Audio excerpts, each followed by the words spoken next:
Welcome to Prepared for Parenthood, the podcast for hopeful, expectant, and new parents with little ones up to age 5. I'm your host, Dr. Stephanie Duger, a psychotherapist, author, educator, parent coach, and married mother of 2. On this show, we'll discuss everything from the most up-to-date practicals of best supporting your young children, to thriving in relationship as a family, to more surprising topics around the psychology and development of babies from conception through age 5. So sit back, relax, and enjoy. I'm thrilled to have you here today.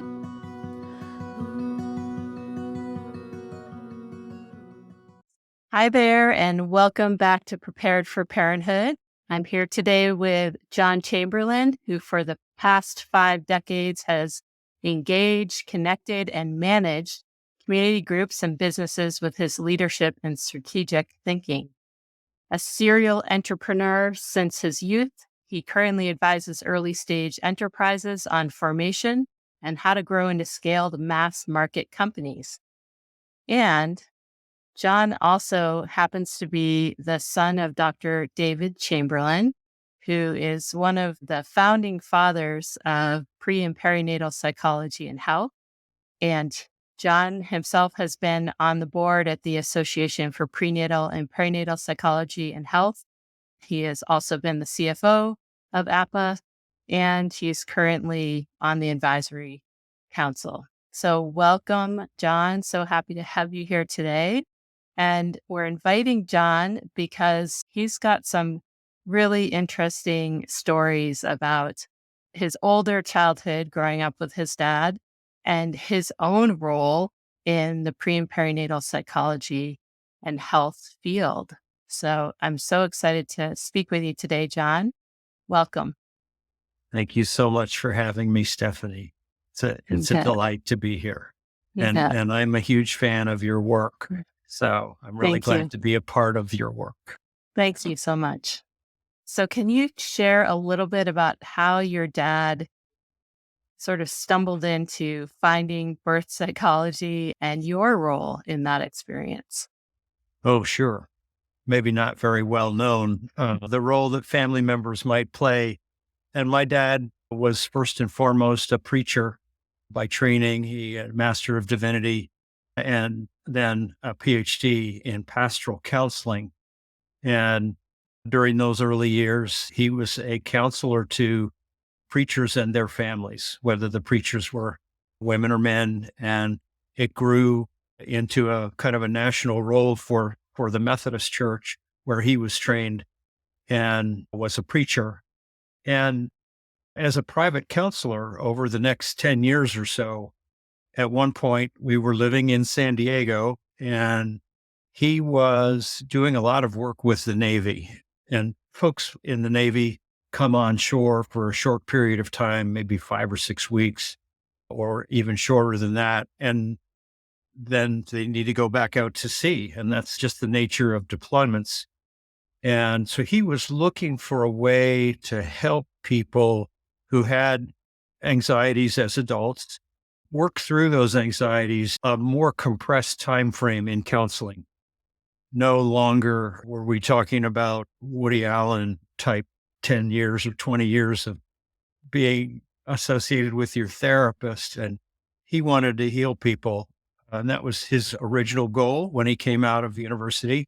He went straight into the practice of psychology because he was interested in healing people. And so he and his partner, who was a guy named Ed Alusas, discovered that there was a seminar being offered in San Diego that was on the topic of hypnotic induction. And hypnotic induction is a clinical technique for very quickly getting someone from their conscious mind down in a very relaxed state to their subconscious.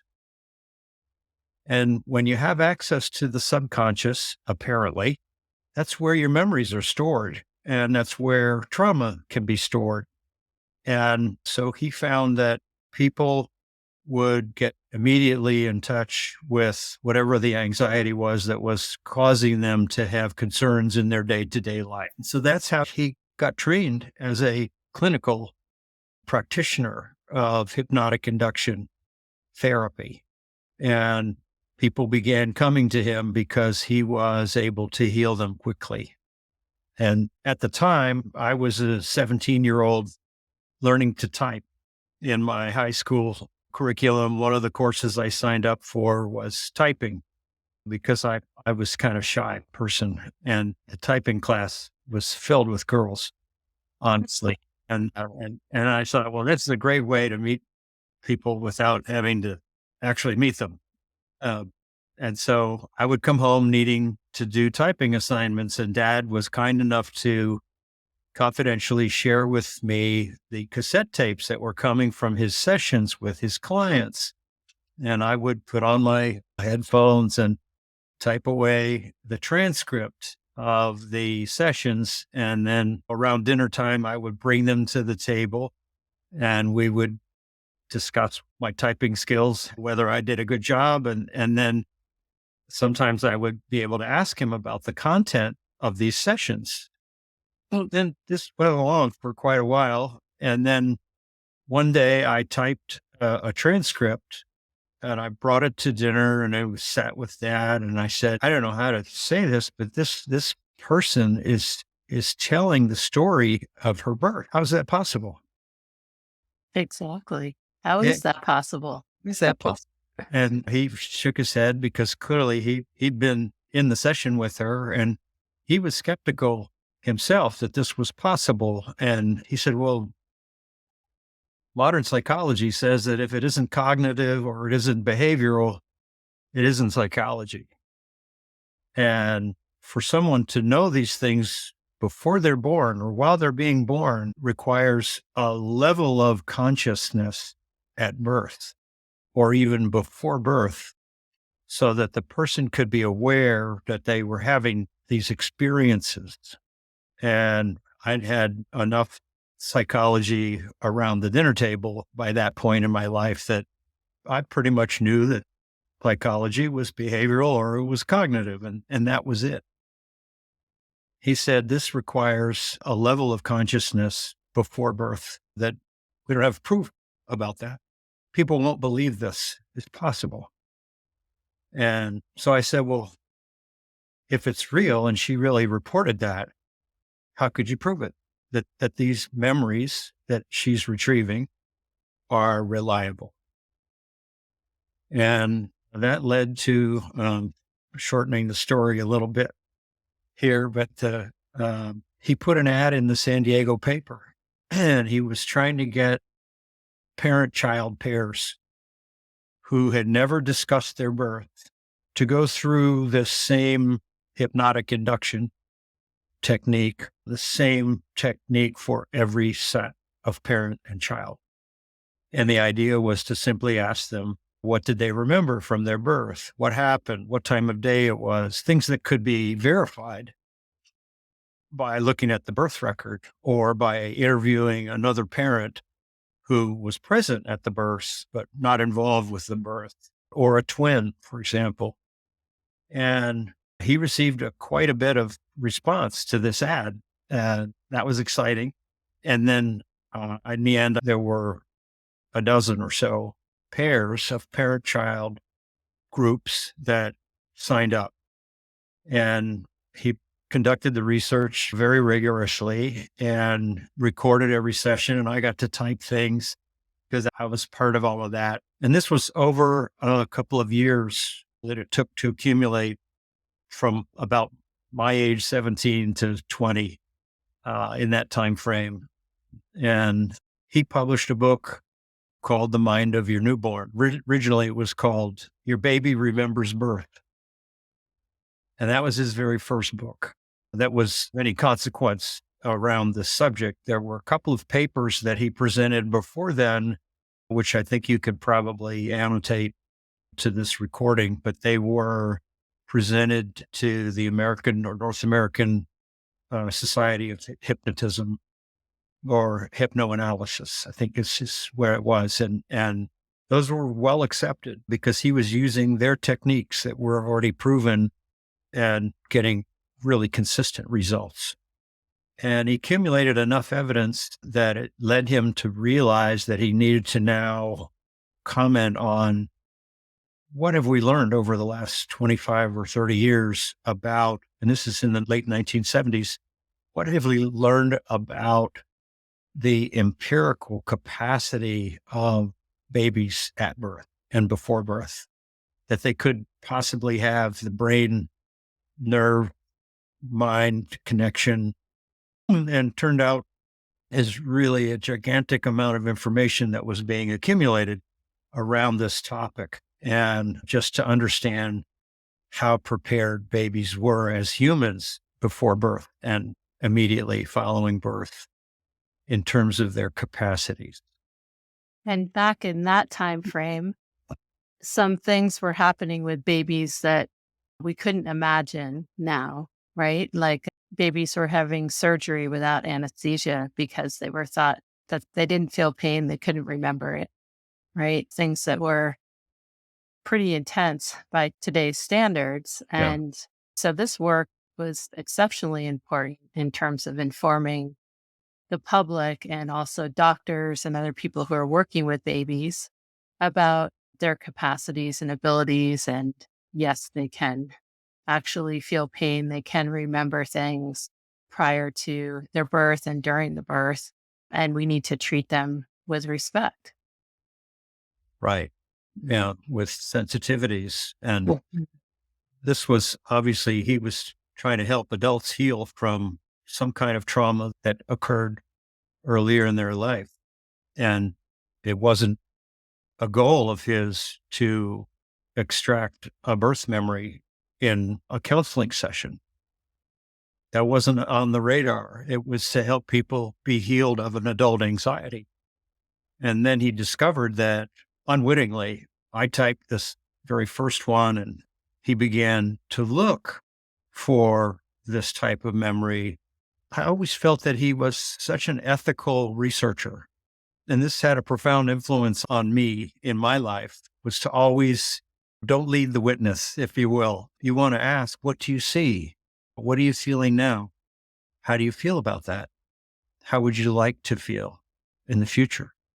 And he became a very ethical guide for people to understand that they had these experiences, that they were stored in the subconscious, that they now had access to these memories, and that they could decide in the future how they wanted to feel about those memories or those experiences, if they had been negative experiences, whether more recent or long, long ago. And so he did the research that was kind of the shot heard around the world. In the first book was that babies remember birth, and that it's possible now to peer into that time of life from the adult viewpoint, where you have language, you have the capacity without regressing into the trauma of whatever that experience was, to go back and tell about it, and then see it in a different light. And Mhm. then, as a part of this technique of hypnotic induction, there's a step that you come back to the conscious mind at the end of each session. And it turned out to be very effective. And he became really widely known for this therapy. And he could heal people in 3 or 4 sessions, not years. And so it was really exciting to be on the leading edge of something new. And that became what he became known for, was this special aspect of helping people heal from early life trauma, Mm. and opened up a whole new phase of his life that was the last 30 plus years of his life, was what he began really focusing on that. And his last book was actually published on my birthday Mm. in 2013, the year before he passed on. And it was called The Windows to the Womb, the story of your first 9 months of life. And that kind of brings us full circle to where it started. Uh, I love that. And I love that it was published on your birthday too. I'm not Can sure whether all that was planned, but but it worked out that way. It's kind of it an did. extra gift. Can you share a little bit about how your dad ended up connecting with Dr. Thomas Verney, who I interviewed previously, and just what happened with that professional relationship there? Yeah, that was really an exciting time.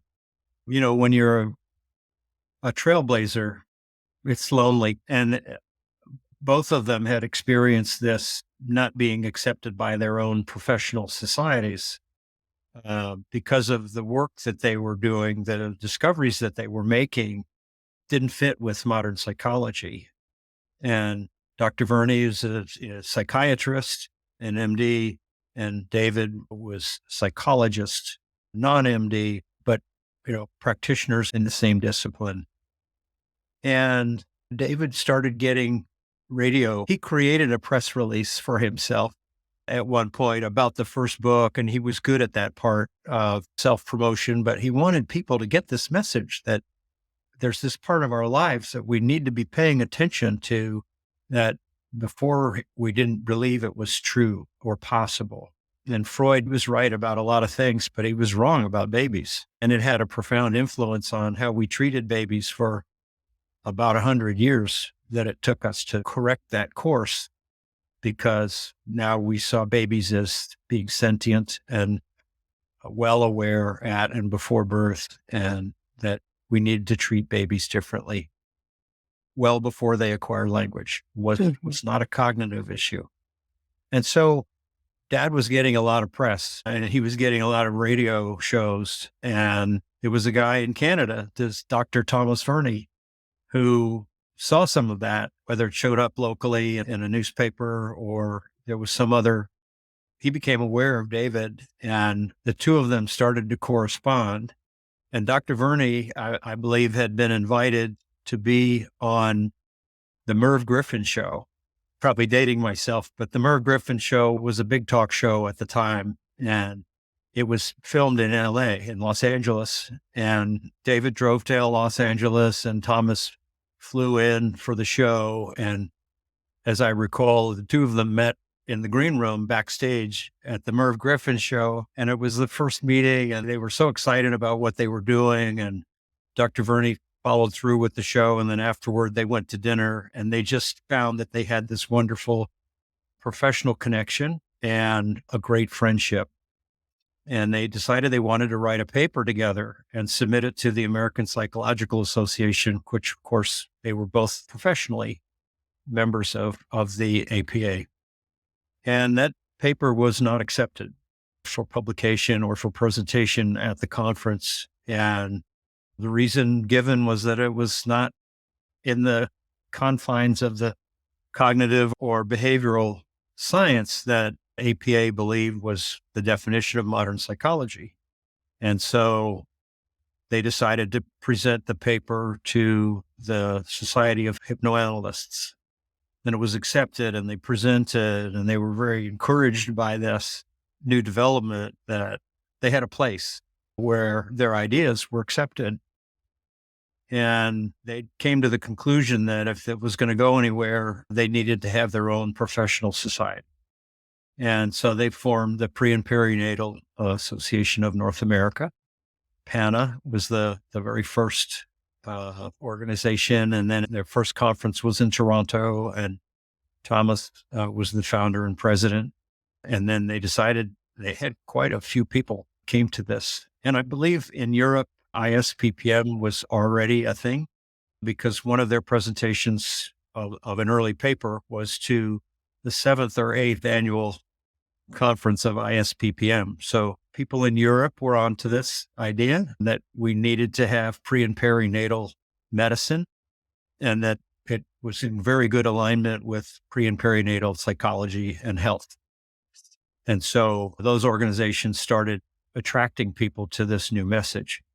And that's where a lot of the people who came to the early conferences, I sat at the kitchen table with my dad and licked the envelopes to send invitations. In those days, everything was mailed to get people to come to an international conference. And that's how it all began.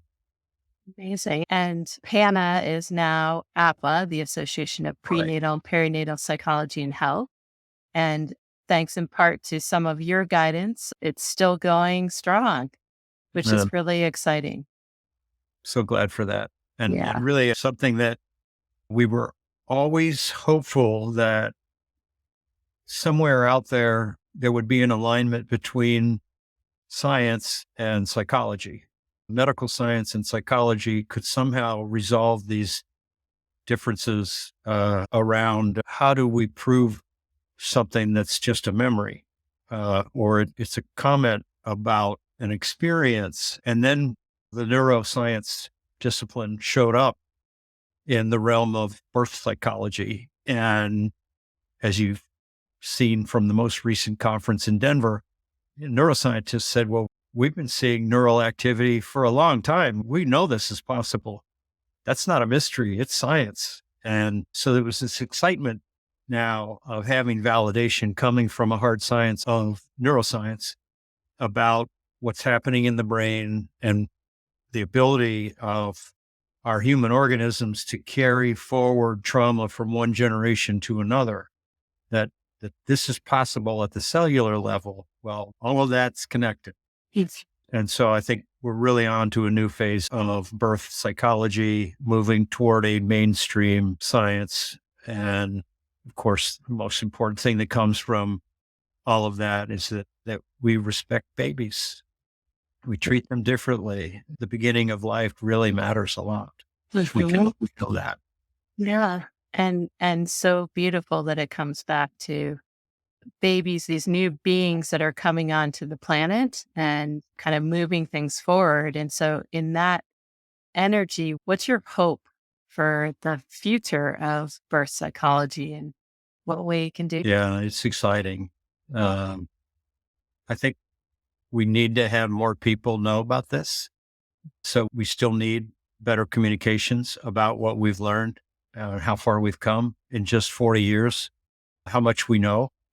And I think that influences how we treat babies at birth, which is really obstetrics.